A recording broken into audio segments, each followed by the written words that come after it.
Welcome in to I Remember My First Time. Oh, yeah. Oh, don't be nasty, Jacob. Not that first time. Damn it.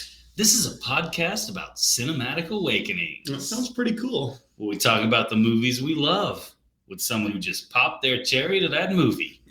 Nice. Jacob, are all the movies we do on this podcast going to be good movies? God, I hope not. Do we like shitty movies? We love shitty movies. Sometimes even more than good movies. Are we critics? That's an absolutely not. But do we love movies? Oh, we do. We love the shit out of movies. And this week's masterpiece is our first horror film of October. The 2015 classic, The Witch, a New England Folklore. Jacob, did thou'st enjoyeth this film? BJ, sucketh on mine own nuts, witch.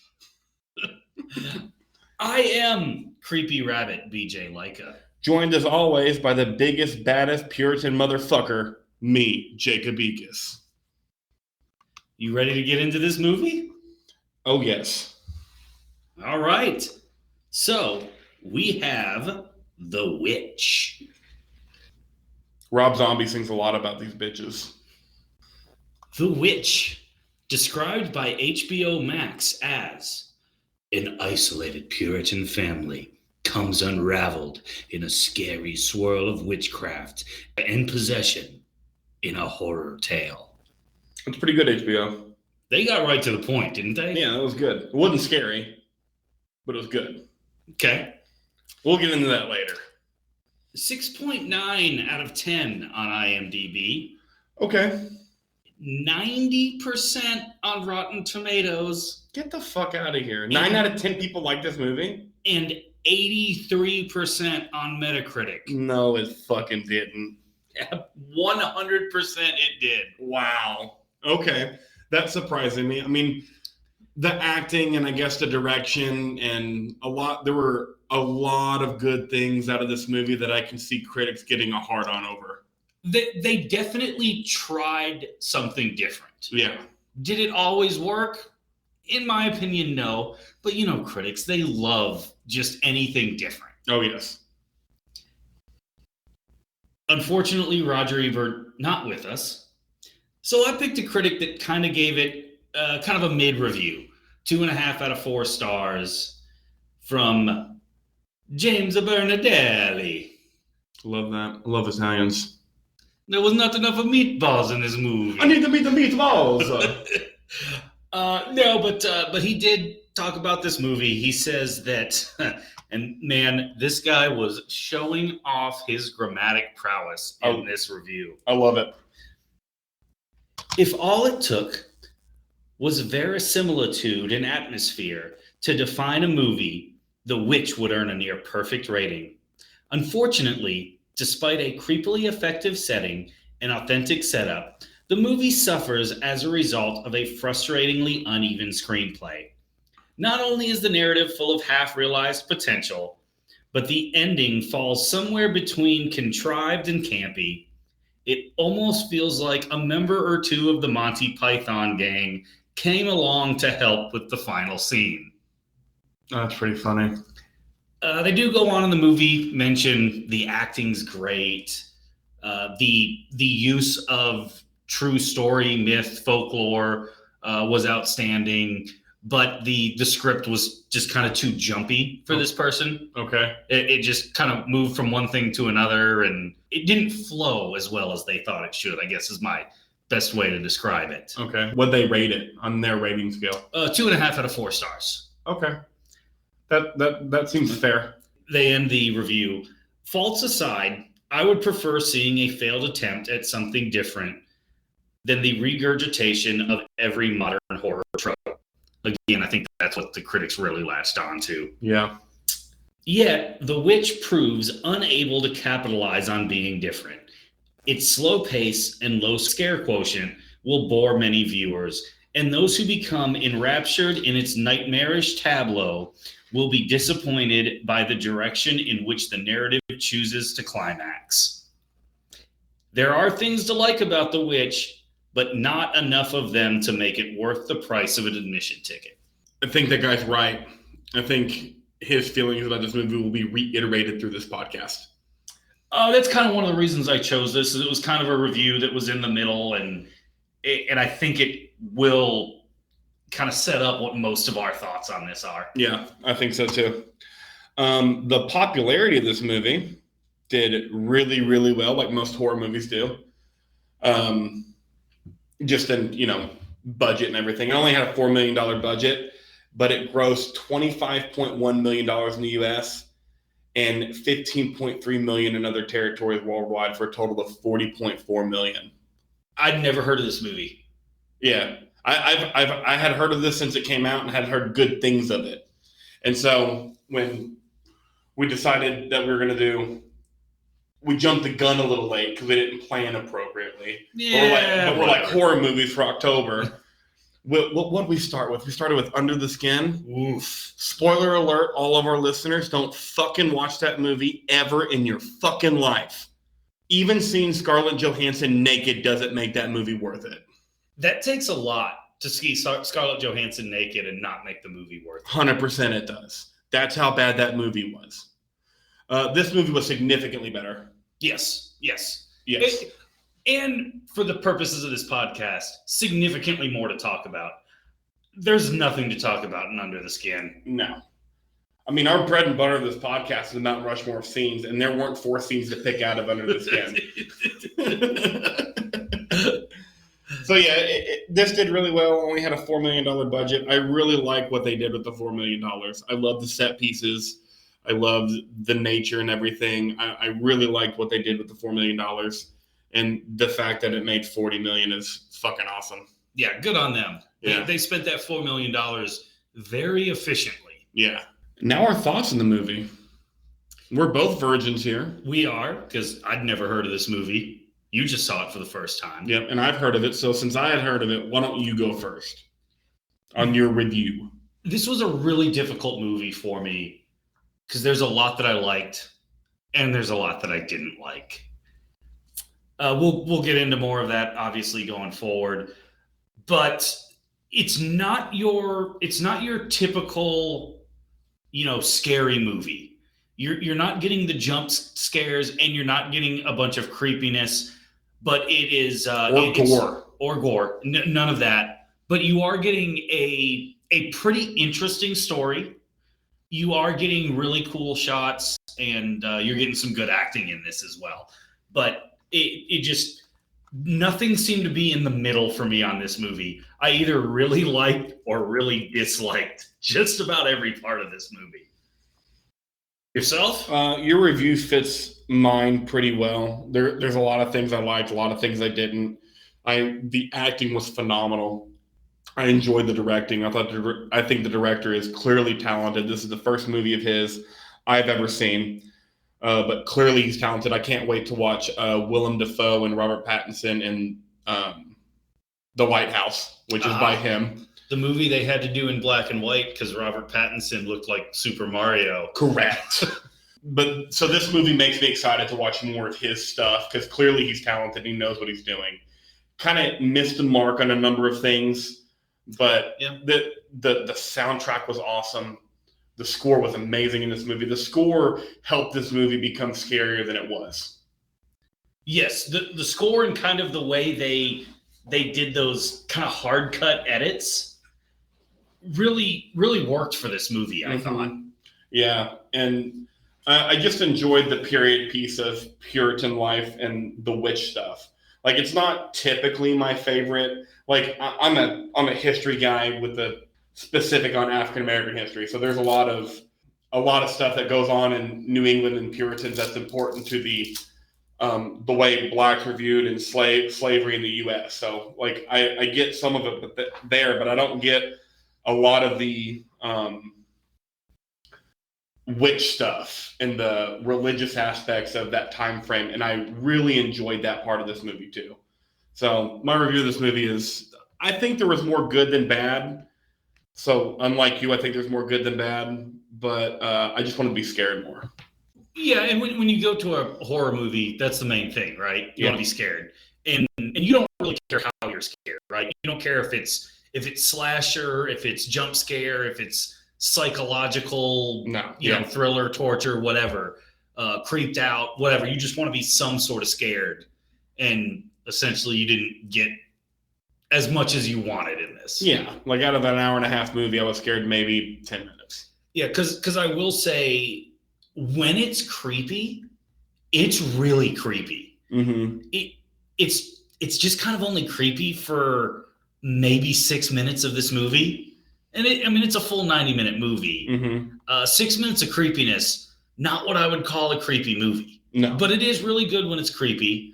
Anya Taylor-Joy from Queen's Gambit fame is obviously a star. Yes, she owns the screen every time she's on it in this movie. I was blown away with that performance. It looked really cool, kind of the grayscale, New England fall, creepy woods was great. You mentioned the sound, the editing, all that worked really well. Trying to tell kind of a different take on horror, a very interesting concept that I appreciate him going to, but I don't think it worked very well. I also enjoyed just the acting in this movie was phenomenal, from the children up to the mom and dad. Yeah. It's so hard to get children to, like we've talked about in this podcast many times before, to get the acting that we need them to have in movies. And I think it's even more difficult in horror movies. Even though they put a ton of kids in horror movies, I think it's got to be difficult as shit. I can only imagine. But I thought the acting in this movie was incredible.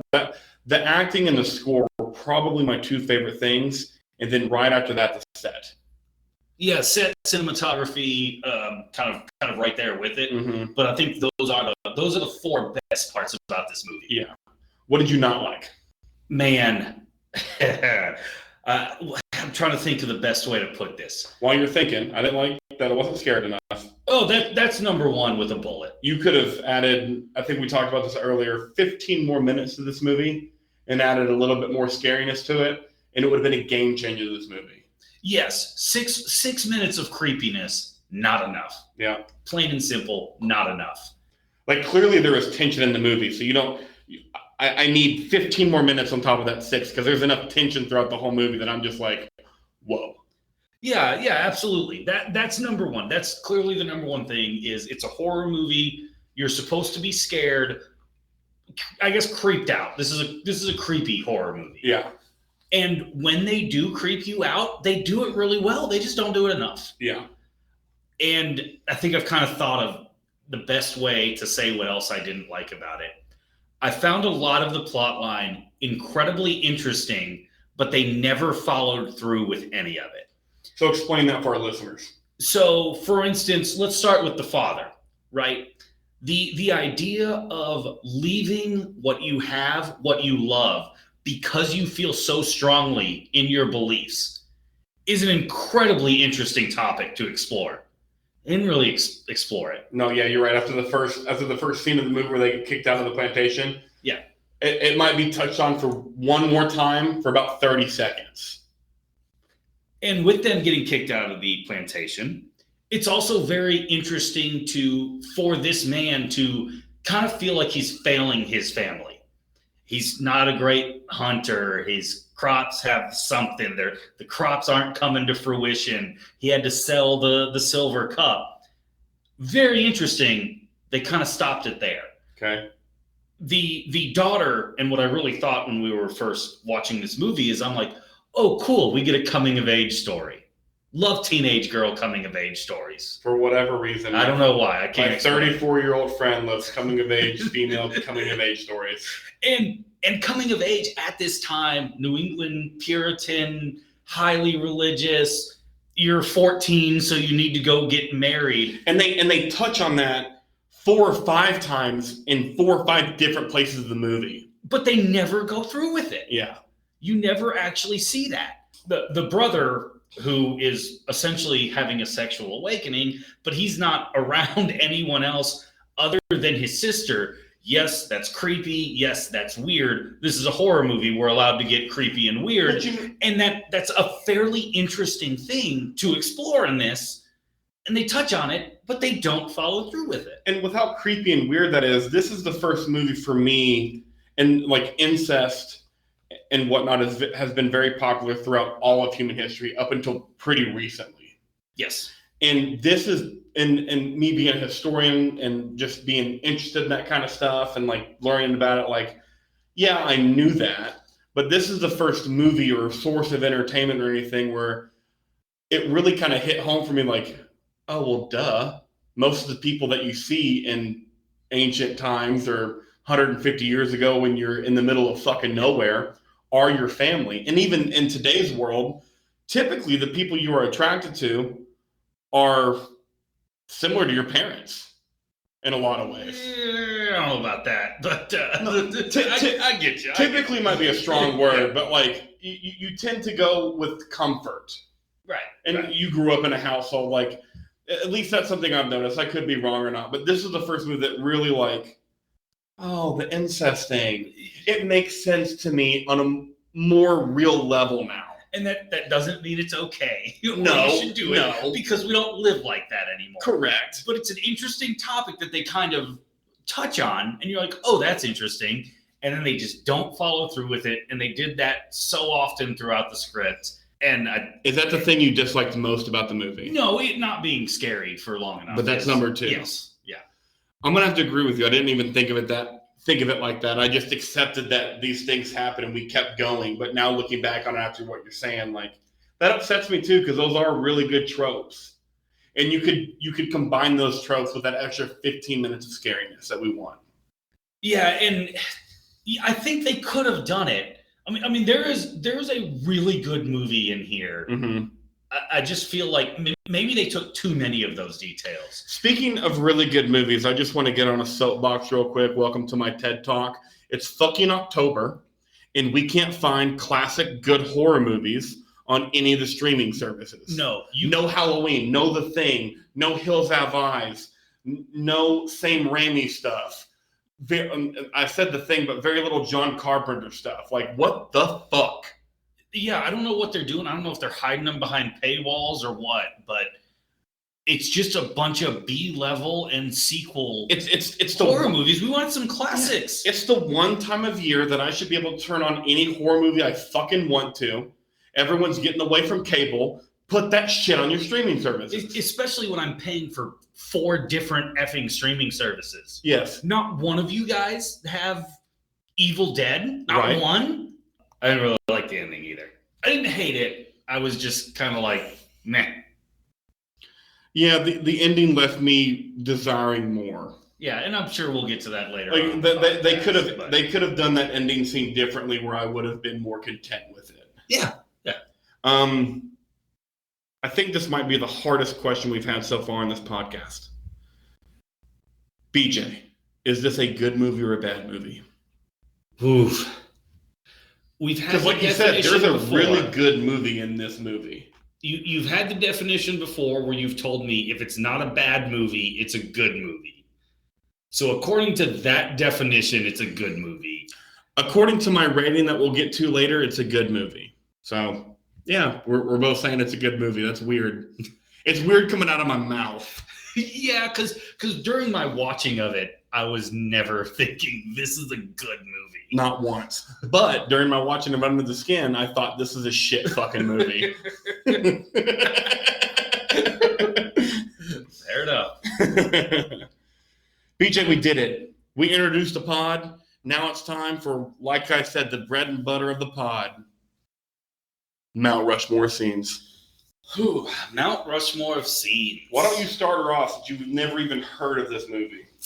So my 4th favorite scene, and this scene was higher at one point in this movie and kind of slowly started dropping down once I started thinking about it. Well, before you go on, I wonder how much of our top 4 not only will be similar, but the same number. So my 4th favorite scene is the original taking of the baby. Me too. Baby Sam. Yep. Little Samuel. That was intense. I thought this movie was going to be fucking incredible when she's playing peekaboo. Like, you literally have half a second to make this baby disappear. And this is 7 minutes into the movie, and they're already showing us witches grinding up babies. Oh my God. That was one of the most gruesome things I've ever seen. Horrifying. Just with the fucking butter churn. And I'm just like, wait, what? Oh my God. Oh my God. And this is 6 minutes into the movie. So I'm like, oh, we're in for a fucking ride. That's what I thought too. I was like, holy dick. The reason I said that it kind of lowered and lowered. But wait, but before you go on top of the churning, mashed up baby, taking that blood and just like putting it on the fucking broom handle for the witch. Why do you look like you're stroking a giant cock because when you're doing that? Because that's what she looked like. Okay. In fact, my first bit of trivia comes on this scene. The rendered fat of an unbaptized, usually male baby is an ingredient in witches' flying ointment, along with poisonous and hallucinogenic herbs such as belladonna, hemlock, nightshade, and wolfsbane. Supposedly, a witch would rub this flying ointment on herself and her broom in order to fly. Baby Sam was taken in order to make this ointment. I have a lot of cool witch trivia for this movie. Okay. And I thought, just reading that, like, what the fuck? Like, how did people come up with this shit? There wasn't a lot to do back then. No, there was not. But anyways, keep going. Sorry. The reason this scene fell all the way to 4 for me is I think this is a better movie if we don't know that it's the witch that took the baby. Okay. This early in the movie. Okay. And you kind of let the Puritan hysteria set in. I think it might be a better movie with that. You know what? I think so too. And I think it's even scarier, even if you don't add that extra 15 minutes, if you don't know the witch took it. If you decided not to add that 15 minutes that we've talked about, but you don't know the witch took the baby, it's now scarier. Because now it's a whodunit thriller, right? Now you're trying to figure out, was it a witch? Was it a wolf? Is our girl from the Queen's Gambit a witch? What's going on? Now that you say that, it seems like the only reason the director put that scene that early in the movie was so he could use that bit of trivia from Puritan folklore. Right. That's interesting. I like that thought, because the reason this went all the way down to 4 for me was just the acting and everything else that were happening in the other scenes were so much more of a higher caliber than that scene. Because that scene was essentially nothing. It was just intense. Right. So that's why it dropped to 4 for me. But I really like that thought. But yeah, that was my 4th scene. So why don't you go ahead and go with your number 3? My 3rd favorite scene is, I guess you'd call it the final scene, the climax. Essentially the family dying at the hands of Black Phillip, the goat witch. That's also my 3rd favorite scene. And it starts when the dad puts the kids in the goat pen. Right. Nails it up. Yeah. And it ends with her killing her mom. Yes. That's my 3rd favorite scene too. Yeah. Her killing her mom was an incredible part of that. Yes. And the connection that the twins and the older daughter got before the twins died, I thought was cool. Yes. Because up to that point, they were butting heads the whole time. They clearly did not like each other. Right.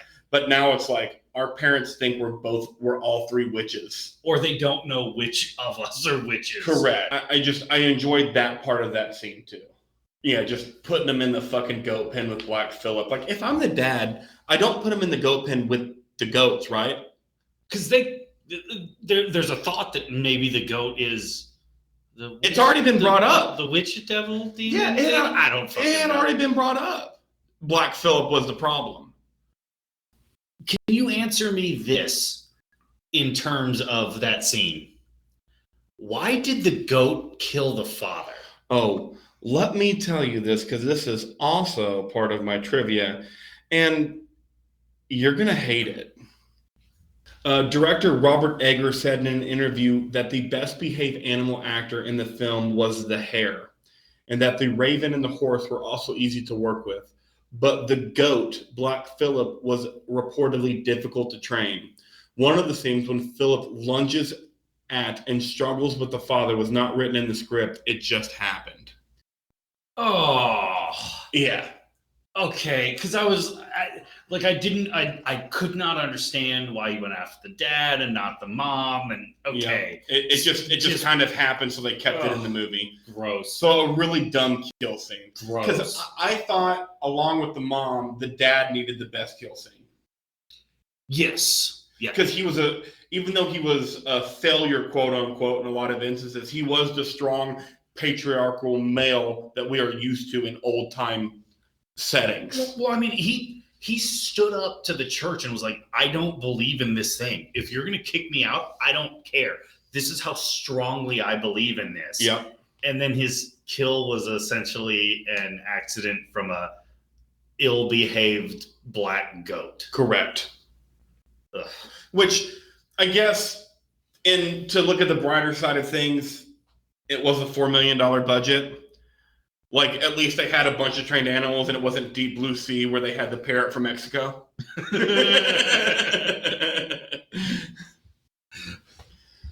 All right, so 4 and 3, we both match on. What's your second favorite scene? I think this is where we're going to differ. If we differ, it's going to be here.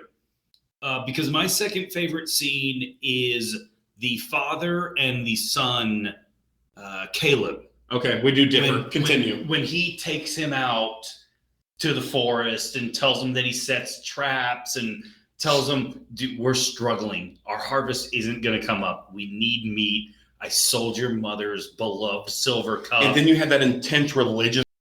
Yes. And that didn't even make my top, like, not even my honorable mentions. I don't know why. Because that scene was incredible. Because just a conversation between the dad and the son, just the religious conversation about Samuel. Yes. Should have warranted that scene on my Mount Rushmore. Yes, an insanely intense conversation that you should not have to have with an 11-year-old boy. When does that scene end for you? Because I know when it should end for me. After the failed rifle shot at Creepy Rabbit. I would have ended that scene after he lied to his mother about the apples. Ooh, yeah, that's a really good scene as well. Yeah. When the son has to, stand up and lie for his dad, and his dad being this very like stoic, I'll get kicked out of this thing, but he's letting his son lie for him. Right. Yeah, that's where I would have ended that scene. But ending it with the rifle fire is quality too. Yeah, and what would have happened if the gun would have went off and you would have killed the hare? Like, I think a lot of the same things in this movie would have happened. Because a lot of this was psychological on the family. Because as we know, witches weren't real. Like, they made them real in this movie. Witches like this. I'm not trying to speak bad about Wiccan or anything like that. But witches in these terms. And the apple scene does make it better. But with that scene, it's a better scene. It still doesn't crack the first scene for me. Yeah. But I thought this scene was incredible. It was touching. It was some of the best acting in the movie. Great father-son moments.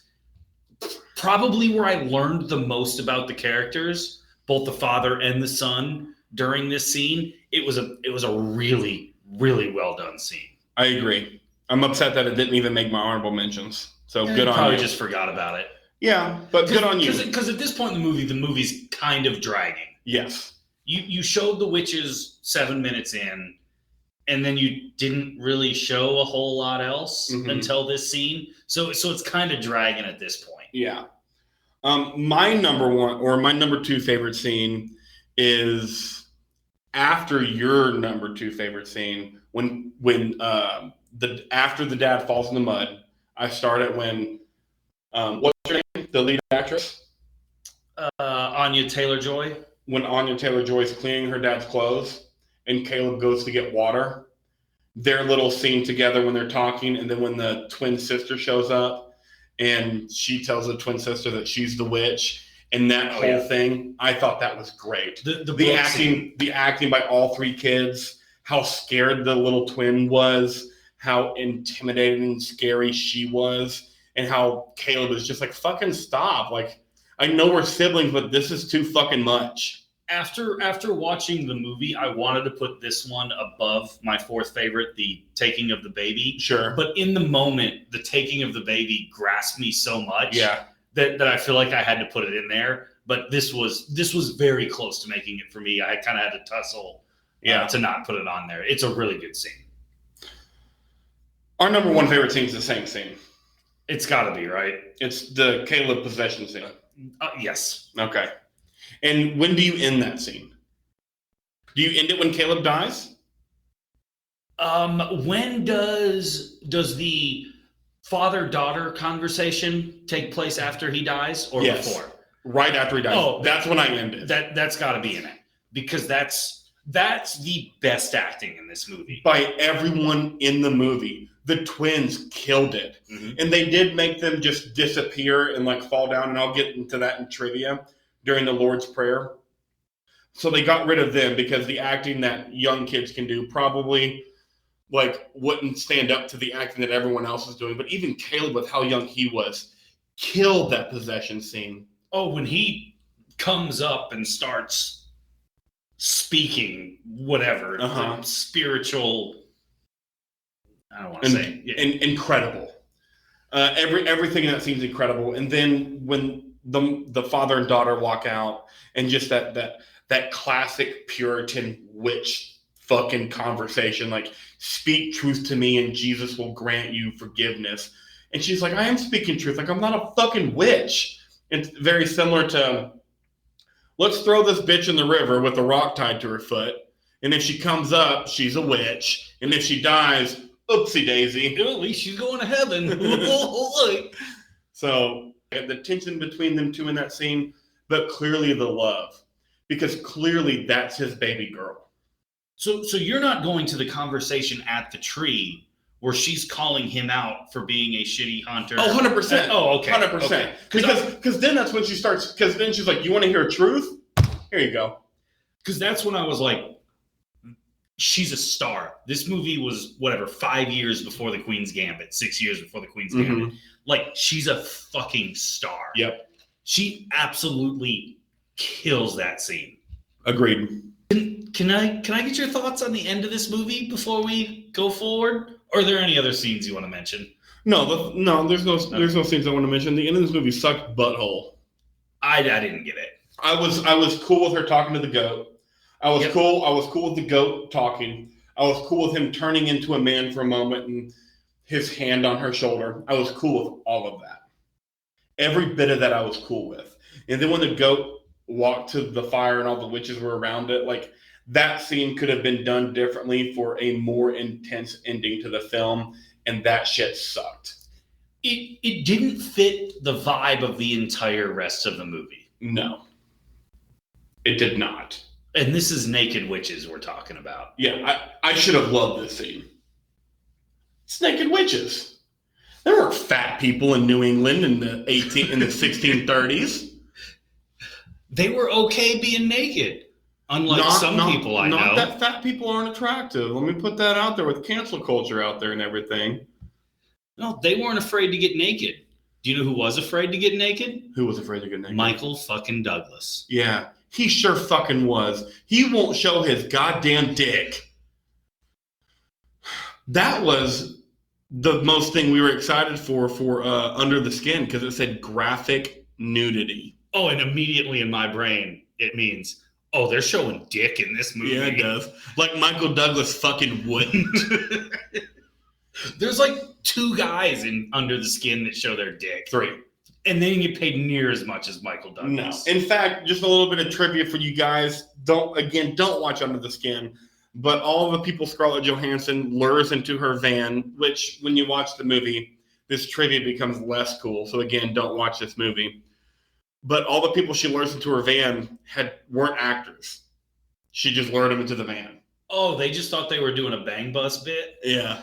Yeah, they sure fucking did. Men are the best.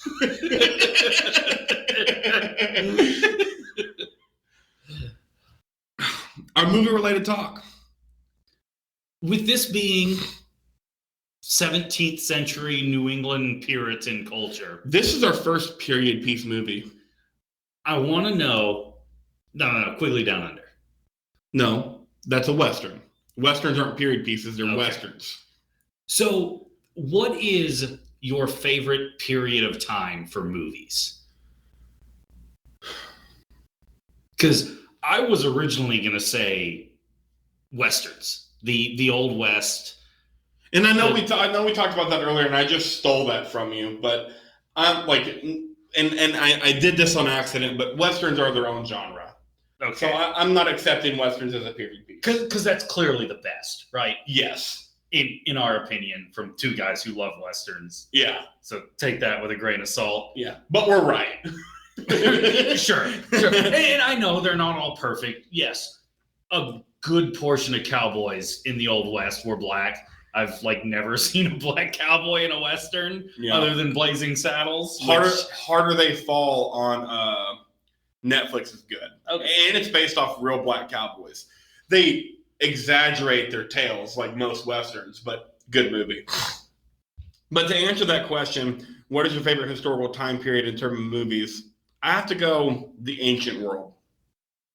What do you mean by the ancient world? Ancient Rome, ancient Greece. Okay. There's not hardly any movies besides Ben-Hur, but you could make a ton of ancient Persian movies with the ancient Persian Empire, Mongolian Empire, these societies that were very violent and intense, and all these fightings and conquerings that they did. Like I get all of my violence that I want. Well, I get all of the gore that I want out of these movies, and I get incredible stories. Like my favorite movie, and this is just easy for me to say because it's not always this, but when someone asks me what my favorite movie is, Gladiator. And you have Russell Crowe chopping a dude's head off with two swords. Yeah, it's my favorite fucking movie.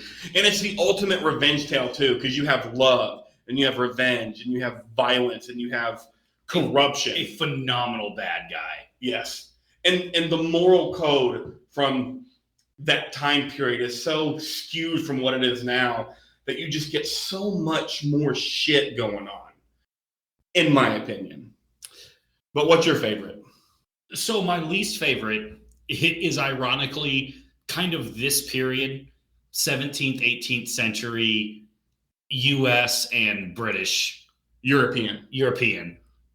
I can't stand people writing with quills and wearing bustiers and all that shit. I fucking hate it. And the super religious overtones. Oh, God, I can't stand those. Okay. So we know your least favorite.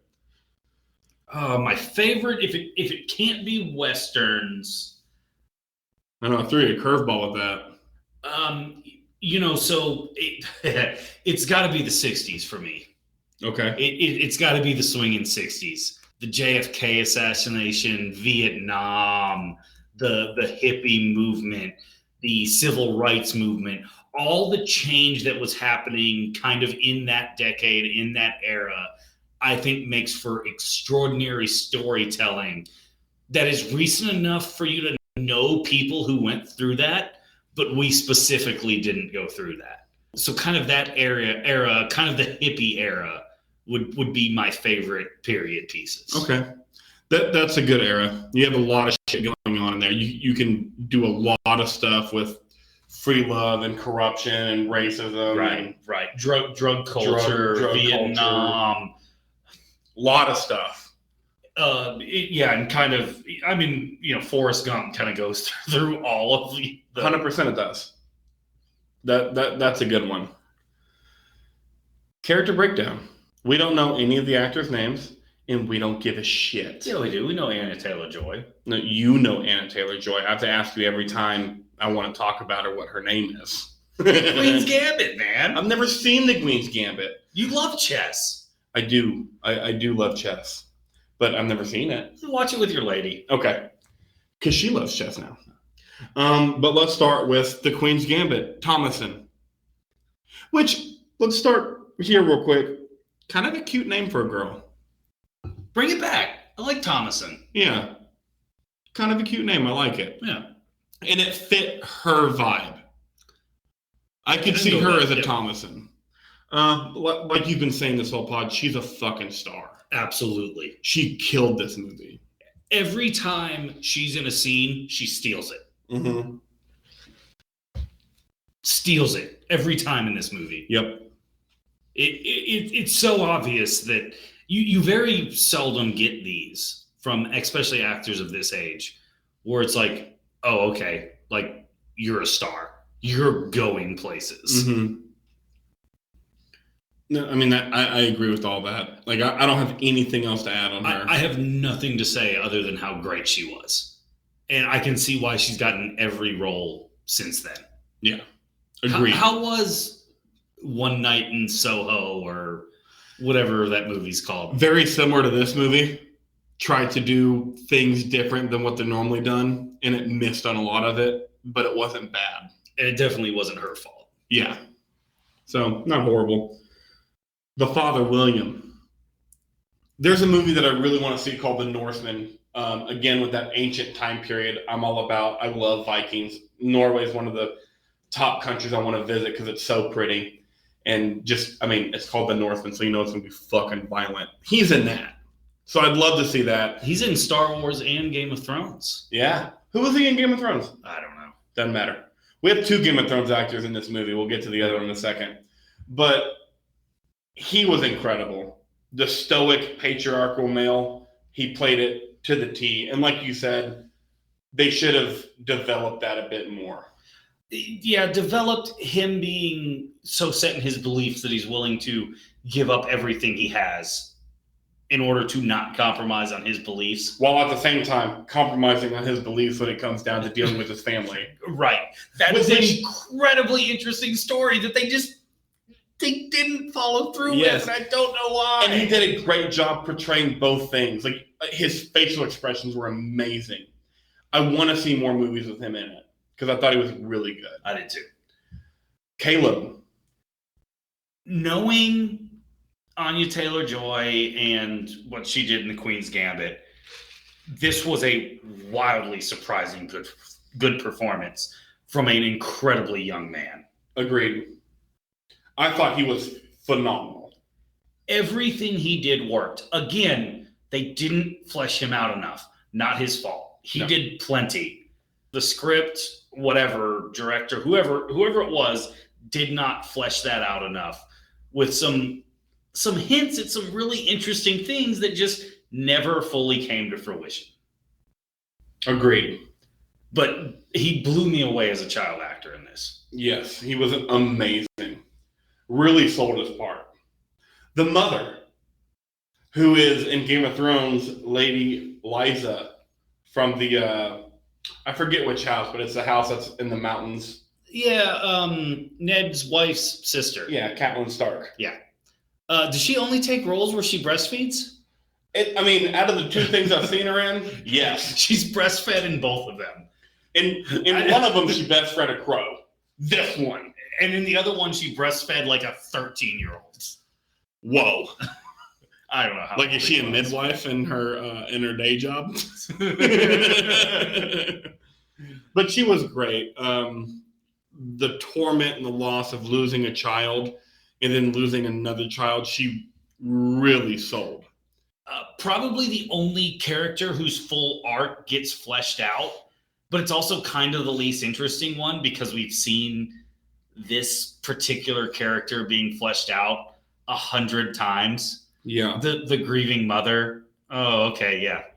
We know. Why is this the one you decide to fully flesh out and not all the other interesting character stories? And you could have kept the story and fleshing it out in there and still added those 15 minutes that we wanted. Yeah. The twins were great. We don't have them written down as character breakdown, but for young actors, specifically the girl. Oh, she was really good. Yeah. Very Drew Barrymore in E.T. Yes. Agreed. All right, Beej. Yeah, for all you listeners, that's the first time you've heard my nickname for my friend who has 2 letters in his name. I had to come up with a nickname, Beej. You came up with a nickname for a nickname. I did, yeah. Trivia and facts, my friend. Oh, this is your time to shine. This is my time to shine, my friend. To start the trivia off, This film was inspired by many folk tales, fairy tales, and written accounts of historical witchcraft, including journals, diaries, and court records. Most of the dialogue comes directly from these period sources. I thought that was cool as shit. Court records, huh? Mm-hmm. Man, I would have loved to be a lawyer in 1694. I'd have won everything. Every fucking thing. It must have been so easy. But I thought that was really cool that so much of this movie is from first written accounts. Oh, the effort given to this movie is commendable. Yes, agreed. So I had to start the trivia off there. The next two pieces of trivia, we've already discussed this kind of. Just the way it was shot, we were both impressed with. According to cinematographer Jaron Bashley, the film was shot mostly with available and natural light. And we're already two people that enjoy those dark fight scenes. Right. So the lighting of this movie not only was cool for us personally, but really fit the theme of the darkness and the... It's essentially in grayscale. Yeah. So thought that was cool. The film was shot in the now rare 1.66:1 aspect ratio. Same cinematographer said on the reasons, quote, well, it's more timeless. It's a shape that goes back further into our history. I mean, you don't really see a lot that's 185:1 before, the 1950s. That's a shape that you didn't see in the arts until very recently. That timeless quality was attractive. Also, it was just going by my gut. It just felt right. It also had benefits of being able to take the house a little bit more claustrophobic and also show more height in the trees looming over the characters. And you could still have the whole family in the shot and have it work out. Okay. I'll take his word on it because I don't understand. I don't know anything about aspect ratios. Sure. But I could tell that something was different in this movie. Mm-hmm. So clearly knows what he's talking about. Although the film's plot was intended to be taken literally, director Robert Eggers has spoken about a few small hints he and the filmmakers left throughout the film that one might interpret as reasoning behind the events beyond the obvious supernatural. Go for it. Yeah, just the family going crazy. Yeah, which is what was happening to Puritans during this time. That's my what if the witches didn't exist. Yes. Like, don't show us the witch at the very beginning of the movie and make us think, is it actually witchcraft or not? Yes. Our man Stephen King, who is often called the master of horror, has stated that he was terrified by this film. Terrified? Which I guess makes sense to some extent because a lot of his books are very psychological. Like, I just got done reading The Stand, and I wouldn't call that a terrifying book, but the psychological aspects of that book and the characters. I can definitely see Stephen King watching this movie and be like, how the fuck did I not think of that? Right. I can see that. Yeah. This trivia really stumped me because what I know about Satanism, they don't believe in Satan. They just believe that you should live your life and enjoy doing the things that you want to do, as long as they're not completely immoral. That's the way I understand it with my cheap 5-minute Google search. Well, that's more than I understand about Satanism. Cool. Here's my trivia. After you know about how I understand Satanism, the Satanic Temple has endorsed this movie and hosted several screenings of the film. Their spokesperson, Jex Blackmore, addressed the film. No. Do not roll over the name Jex Blackmore as the mouthpiece for this satanic whatever. Satanic Temple. Yeah, the spokesperson is Jex Blackmore. No, you're right. I shouldn't have rolled over that. That's an incredible name. And it's Jex, Jex. Oh, I thought there would be 2 X's. That'd have been way cooler. But he addressed the film as, quote, an impressive presentation of satanic insight that will inform contemporary discussion of religious experience. Like, based off what I know about Satanism, that makes no fucking sense. No. Because what I understand about Satanism is they're not evil, but the witches in this movie were fucking evil. That sounds like he started something just to make a little extra money on the side. Oh, religion! Okay. That makes sense now. Thomason follows a very similar arc to Carrie White in Carrie. referencing Stephen King Right. again, as well as Nell in The Last Exorcism, parts 1 and 2, where a doomed girl that is put upon that everyone is accusing of being a wicked demonic being, then turns to the dark side horrifically as everyone predicted. Which again could have been done better. No. If she didn't kill her mother would have killed her. That is a clear case of self-defense. But she didn't have to go into the witches. She could have just walked back to the Puritan plantation. Yeah, being a witch sounds like more fun. 100% it does. Eternal youth. You have special powers. That sounds way more fun. You can fly on a broom. Yeah, because if she goes back to the plantation, she's just getting married to some dude. Do you know my favorite witch joke? No. Why don't witches wear panties? Why? So they can grip the broom. And ironically, the old witch never wore panties, so it's got to be fucking true, right? We saw her naked twice. No, if she goes back to the plantation, she's just marrying some dude that's going to treat her like shit for her whole life. Because it's 1690 New England. 1630. And women didn't have any fucking rights. Fair enough. The rest of my trivia is all witch trivia, and I got some cool witch shit about this movie. Witch, please. Witch, please. That was a good one.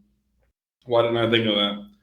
The premises is based on America's first witch hysteria set 62 years before the infamous Salem witch trials in colonial Massachusetts. So this was the first? Yes.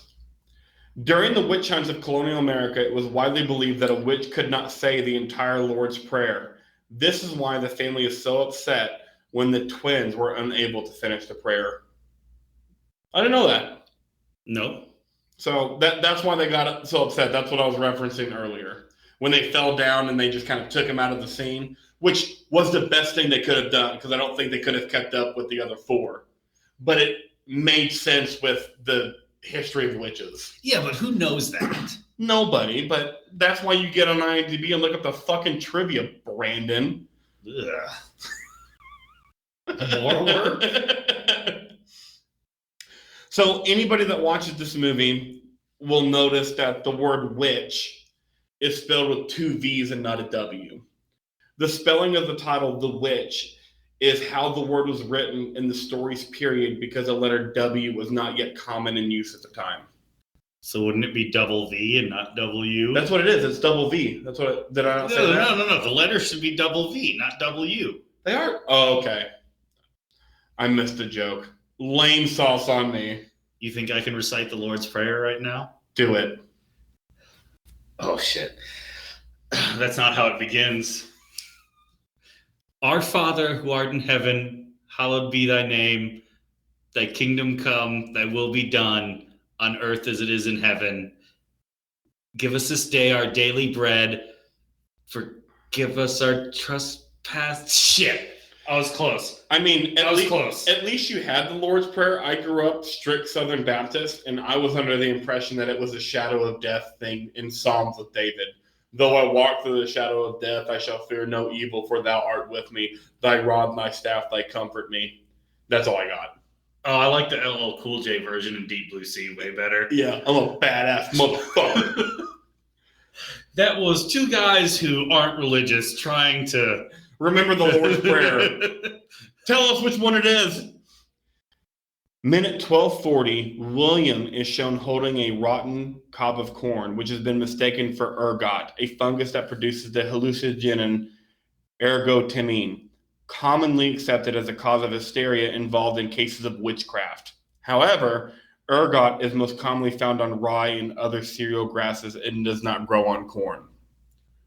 Which you had me at hallucinogenic. 100%. But I didn't know that they had such a problem on like bread and grains of hallucinogenics, because that helps explain the Salem witch trials a lot more too. Of course. Because if they're fucking tripping balls, yeah, why wouldn't they think some evil shit's happening? Yeah, I mean, they're essentially Aaron Rodgers out there in the middle of the New England forest. Yeah. A-Rod, baby. TNT. A hare appears frequently in the film. In colonial New England, hares were considered magical creatures in their own right. They were often associated with witches, either as a milk hare, which stole or spoiled milk from the farm animals, or witches themselves, who were thought able to turn into a hare in order to spy on and influence people. That explains the blood milking. Yep. Okay. Yep. And it explains, like, in your whichever scene, if they would have shot the hare, how would have this movie have gone? Make that movie. Yeah. In Basque mythology, the black goat is a commonly known figure related to the devil. Furthermore, the magical encounter between the witches is called Aklar, which in Basque means meadow of the goat. Francesco de Goya painted about witches and a black goat in 1978. The term Aklara was properly spread with the Zurgramurdi witches' burning process during the Spanish Inquisition in 1610, just a few years before Salem's one. In that judgment, some Basque women were found guilty for being witches and for participating in satanic rituals similar to the one appearing in the movie, and were burned alive. Meadow of the Goat is an incredible metal album name. Yes. Or an incredible metal band name. Yeah. That's cool. Black Phillip asked Thomason, "Wouldst thou like the taste of butter?" Do you remember that? Mm-hmm. In the 15th and 16th centuries, the Catholic Church declared eating butter was a bigger sin than lying, blasphemy, or impurity. The Protestant Reformation leader Martin Luther railed against this edict, which was often only enforced on the poor. The same organization that was like, "Oh shit, you were diddling kids? Fuck, we gotta move you." Yeah. It's like butter, bad. Like, out of all the food things, butter, like for followers of Islam and Judaism, I understand not eating pork. They literally stand in their own shit and will eat anything. Yes, they will eat each other. Yes. So I understand that. I love pork, but I get that. But fucking butter? You were already drinking milk. It's the same fucking thing, man. Oh, God, it was so stupid back then. We love religion. The characters frequently accuse each other of signing the book, and a book is offered to Catherine and Thomason to sign by Black Phillip. In Puritan theology, a person recorded a covenant with the devil by signing or making their mark in the devil's book with pen and ink or with blood. Only with such signing, according to the beliefs of the time, did a person actually become a witch and gain demonic powers, such as appearing in spectral form to do harm to another. This is what happens when you log into your Apple account without reading. 100% it does. You're signing the book. Yes, you are. To Steve Jobs, baby. He's still alive. Just like Elvis. What about JFK? Duh. He just didn't show up to Dallas last year because he didn't want to. Witches were believed to have a, quote, witch's treat, a special nipple or blemish with which they nursed their familiars and fed them blood. This is referred to when Catherine nurses the crow. When old witch becomes young witch, I'd have sucked on that nipple. Me too. And God, that was the best looking witch I've ever seen. 100% in film or cinema. And she had a pair of DSLs on her like nobody's business. And it shows her for 4 seconds in this movie. Maybe. Caleb's death scene and Jonas and Mercy's behavior during it is based on trial records from the Salem witch trials, which allowed for spectral evidence. During the trials, witnesses would declare the spirit of the witch, taking on the form of birds or animals, as well as people, was appearing before them in order to torture them. Typical torments would be pinching, pricking with needles, biting, scratching, sitting on the person's chest so they could not breathe, choking them when they tried to say prayers, and inducing fits, all of which are behavior shown in the film. I mean, that just sounds like a good time in the bedroom, if you ask me. Heard that, my friend. That's called S&M, and I'm not talking about the Metallica live album. Oh, man. We've gone off the rails. Oh my here. God! We've gone off the rails. Speaking of S&M, I was maybe 16 or 17. I have a Metallica tattoo. I used to tell people I had a Metallica necklace when I was bartending, and people would be like, "Oh, you like Metallica?" And my response to them at all times, because I live in Texas and I loved people's expressions, were, "Yeah, I don't believe in God. I believe in Metallica." But with that being said, when I was 17, I told my mom that I wanted the S&M album, and she was like, "What the fuck are you talking about?" And I was like, "S&M, Symphony of Metallica." Nope. No. Poor naive 17-year-old Jacob. All right, my last bit of trivia.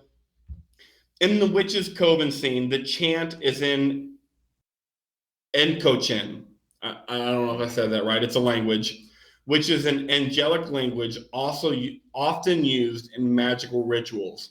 It was first recorded by the 16th century oculist John Dee and his partner Edward Kelly. In this particular scene, the witches are using the 11th Ecconan key to herald the coming of the dead and establish a substance beyond the grave, to bind to the earth a funerary call.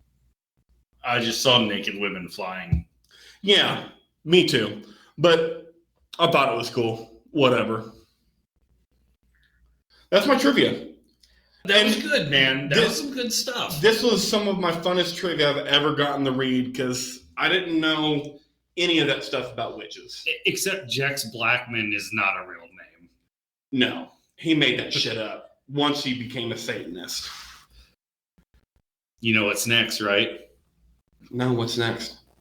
The impersonation segment. Okay. So we're going to tell jokes as Puritans. You ready for this? I think so. All right. Jacob, thine mother is so fat, once she wareth the color yellow, all thy young and doth believed she was the bus for school. Okay. And I got one more. Thine mother is so stupid, whence the judge doth declare order in the court. She doth ask for thine burger of cheese, fried potatoes, and a milkshake. Nice. Those are Puritan yo mama jokes, if you didn't get that. All right, here's mine. What be thy difference between a mare of great speed and a pile of dead babies? Mine barth doth not contain a mare of great speed. Are you making dead baby Puritan jokes? I'm making dead baby Puritan jokes. Yes, sir. What doth seem worse than 10 dead babies nailedeth to 10 trees? What? A singleth baby nailedeth to 10 trees.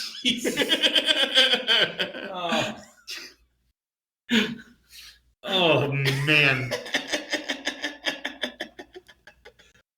Oh, the Puritans. We're fucking great, but also not. Who won that impersonation battle? I don't know, man. That was pretty close. It was close. I guess it depends if you like mama jokes more or dead baby jokes more. Yeah.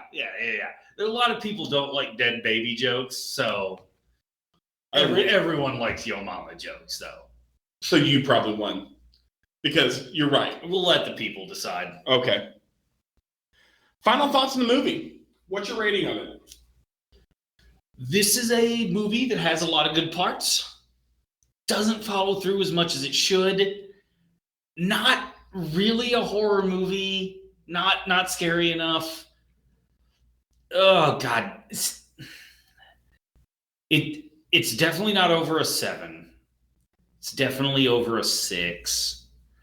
Let's go, in honor of Satanism, let's go 6.66. God damn it. I'm upset that I let you do that first. That's good. Okay. Were you going to do the same thing? No, but okay. But, all right. But maybe I would have thought of it in the moment. My rating's a 6.8, but 6.66 is fucking fantastic. It was right there. Yeah, it was right because we're about the same score, and you can't pass up 6.66 on a fucking witch satanic movie. Especially, you can't pass up 666 on a movie where Jex Blackman of the Temple of Satan. Not his real name. I know it's not, but fuck. Can we get Jex Blackman on this podcast? Let's fucking do it. Jex Blackman, come the fuck on.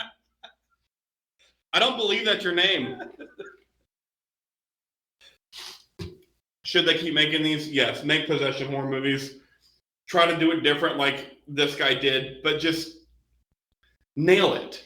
Because like we've said, like there's a good movie here. You know, as different as this movie is, it's kind of just a worse version of The Shining or The Exorcist. Yeah. So it's different, but it's kind of the same. Yeah. There's a good story in here. I believe in this director. I'm willing to watch more of his stuff. I found some of the stuff very interesting. He just didn't nail it yet. But yes, yeah, possession horror movies. Keep making Go ahead. Yeah, and I agree with what you just said about the director. I'm all in on him. And now it comes time to our good and bad movie reviews. Oh, no. I have some bangers. Oh, no. I'm so scared. We always start with the good ones. This is by Quentin Wharton, 7040121. 10 out of 10. Titled, Disturbing Take on Puritan Folktales.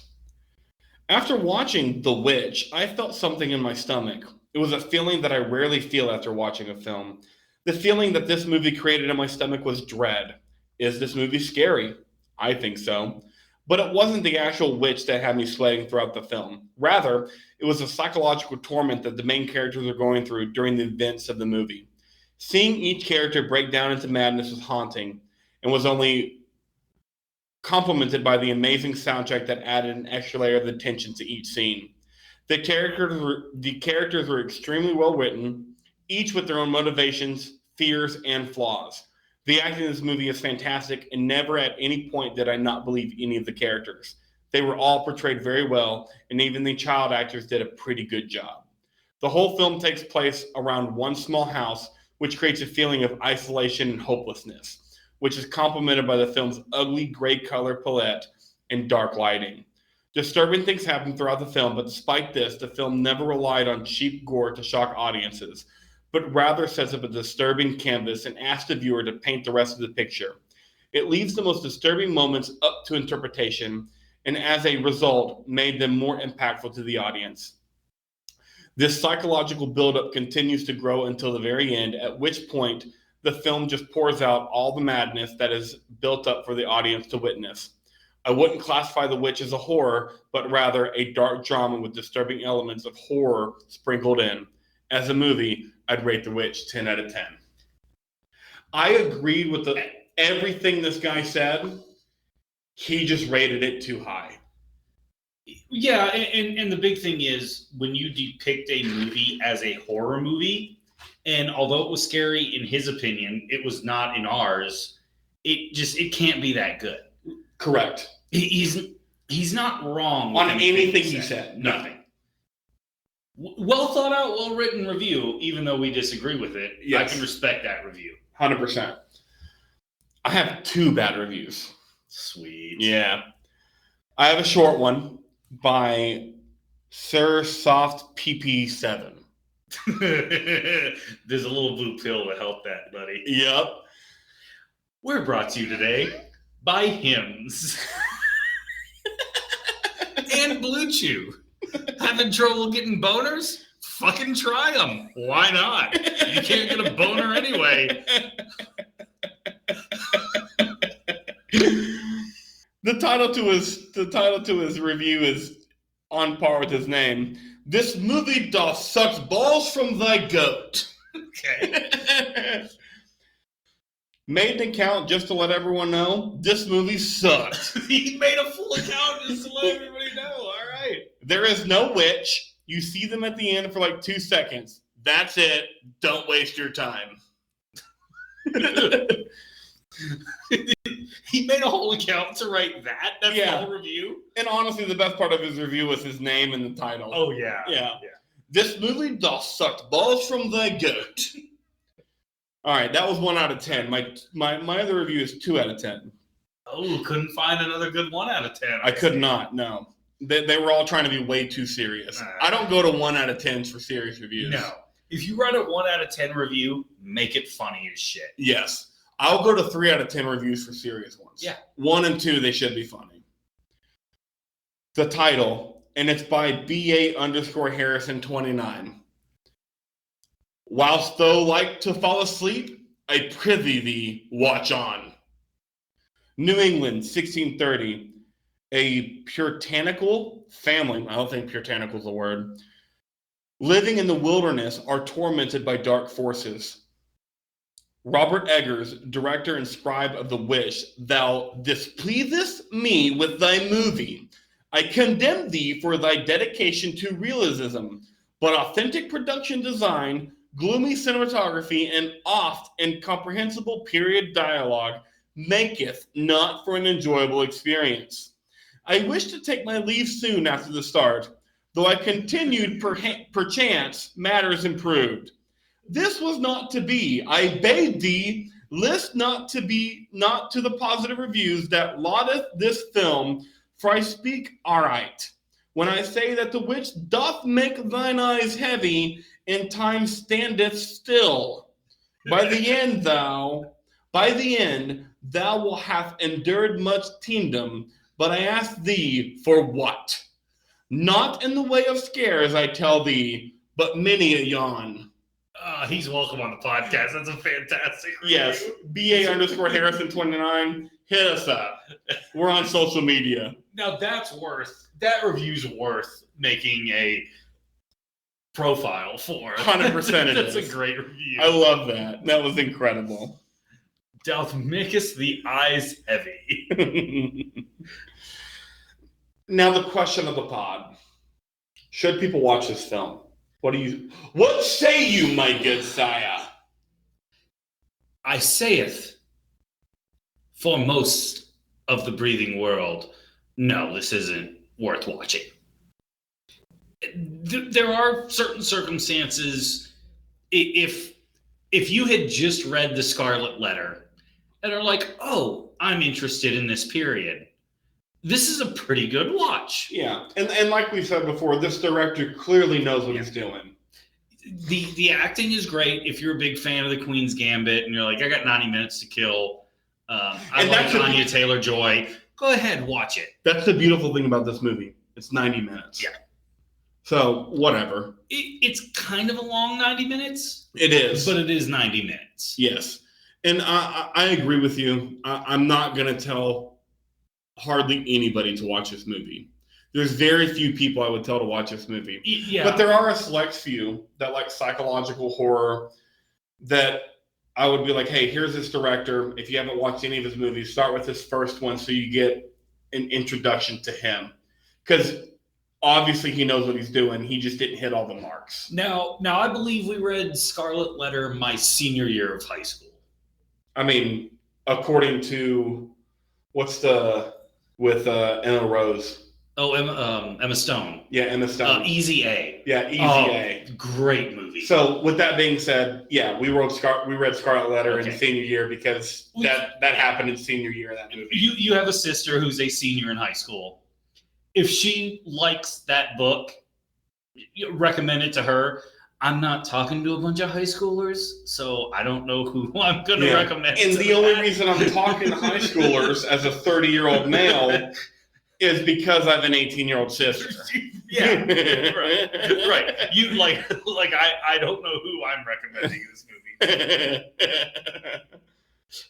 So yeah, you if you've made it this far past the pod and you haven't seen this movie, you know if you should watch it or not right now. If you haven't gathered that up to this point. And it's not terrible. It's definitely not unwatchable. You gave this a 6.66. The number of the beast, hell and fire were born to be released. My mind was blank. I needed time to think to get this message from my mind. What did I see? Could not believe. What I saw that night was real and not just fantasy. Check out Iron Maiden, everybody. They're fucking incredible. Why do you sound like Jack Black from Tenacious D? Because when I'm trying to do Bruce Dickinson in his high-pitched voice, that's what I got. It comes out as Jack Black. Yes. Oh, we need to do a Jack Black movie. Let's fucking do it. But speaking of Jack Black movies, now it's time for us to go. We'll do a Jack Black movie soon. Follow us on Twitter, Instagram, and Facebook, IRMFT Pod. We're going to start doing posts again. We kind of stopped for a little bit. And next week, BJ. We got another horror movie? We got another horror movie. We're bringing back my childhood friend Mitchell, who was with us for our first horror movie, A Nightmare on Elm Street, and we're doing the classic Rutger Hauer movie, The Hitcher. BJ hasn't seen the trailer to this movie, and if you've made it this far in the pod, please go to YouTube and type in The Hitcher and make sure it's the original trailer. I don't know what fucking movie I'm getting into, but it looks fucking incredible. Oh, for us at IRMFT, we'll see you next week. Bye.